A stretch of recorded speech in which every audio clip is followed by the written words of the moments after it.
ছাদ ছাড়াই তৈরি করে দেখাবো ডিজাইন করা নকশি পিঠা। এই পিঠা দেখতে যেমন আকর্ষণীয়, খেতেও কিন্তু ভীষণ মজা। আর একবার বানিয়ে আপনারা অনেকদিন সংরক্ষণ করে খেতে পারবেন। এটা আপনারা বাচ্চাদের স্কুল টিফিনে অথবা অফিস টিফিনেও বানিয়ে দিতে পারেন। আসসালামু আলাইকুম, welcome back to my channel Swapna cooking technique. Swapna cooking এর পক্ষ থেকে সবাইকে স্বাগতম জানাই। প্রতিদিনের মতোই দারুণ স্বাদের একটা রেসিপি আপনাদের সাথে শেয়ার করছি, নকশি পিঠা। এই পিঠা আপনাদের যখন মন চাইবে তখনই কিন্তু বানিয়ে নিতে পারবেন। সবার ঘরেই তো ছাঁচ থাকে না, তবে বোতল তো সাধারণত সবার ঘরেই থাকে। চলুন তাহলে আমি কিভাবে বোতল দিয়ে নকশি পিঠা বানাই দেখে নেওয়া যায়। প্রথমে আমি ডোটা করে নেব।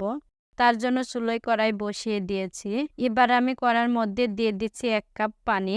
এখন আমি চুলাটা অন করে দিয়ে দিচ্ছি।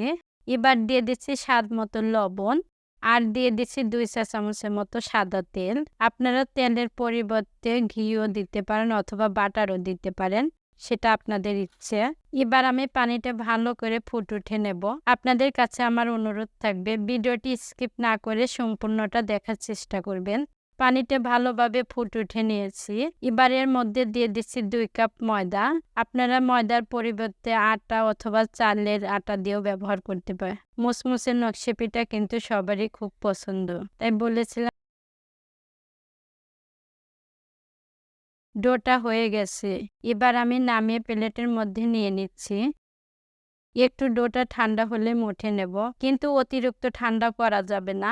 বেশি ঠান্ডা হলে মুঠে নিতে কষ্ট হবে। আমি হালকা গরম থাকা অবস্থাতেই মুঠে নিচ্ছি। দেখেন বন্ধুরা, আমি সফট একটা ডো তৈরি করে নিয়েছি। এবার এর মধ্যে দিয়ে দিচ্ছি একটা ডিম। এখন আমি ডোটার সাথে ডিমটা ভালো করে মিশিয়ে নেব। যতক্ষণ না পর্যন্ত সফট একটা ডো তৈরি না হচ্ছে ততক্ষণ পর্যন্তই আমি মুঠে নেব। ডোটা যত ভালো মুঠে নেবেন ততই কিন্তু পিঠে ভালো হবে। এই পিঠের ডোটা নরম করে মেখে নিতে হবে। ডোটা শক্ত হলে বোতলের মুখ দিয়ে বের হবে না। দেখুন বন্ধুরা, সফট একটা ডো তৈরি করে নিয়েছি, মুঠে নেওয়া হয়ে গেছে।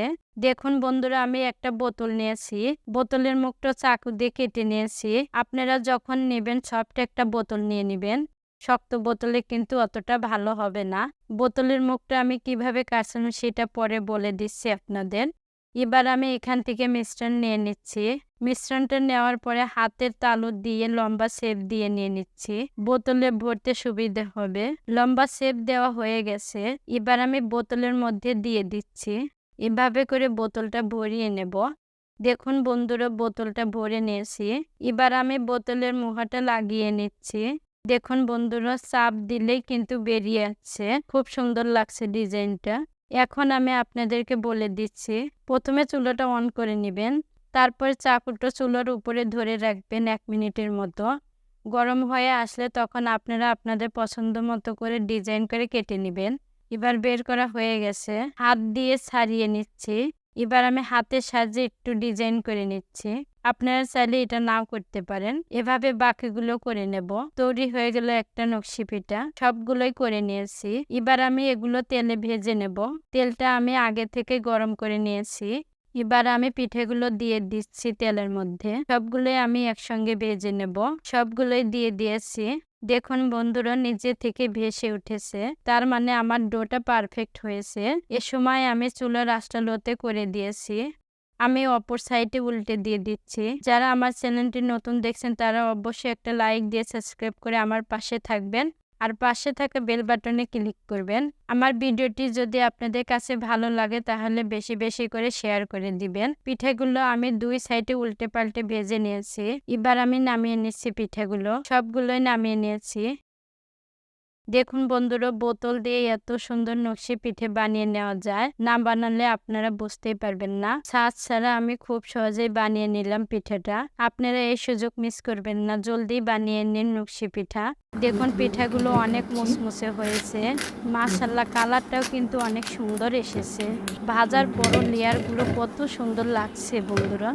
আমি কাঁচা মরিচের সস দিয়ে খেয়ে দেখাচ্ছি, সেই মজা লাগছে। আপনারা তেঁতুলের চাটনি দিয়েও কিন্তু খেতে পারেন। আশা করছি আজকের রেসিপি আপনাদের কাছে অবশ্যই ভালো লেগেছে।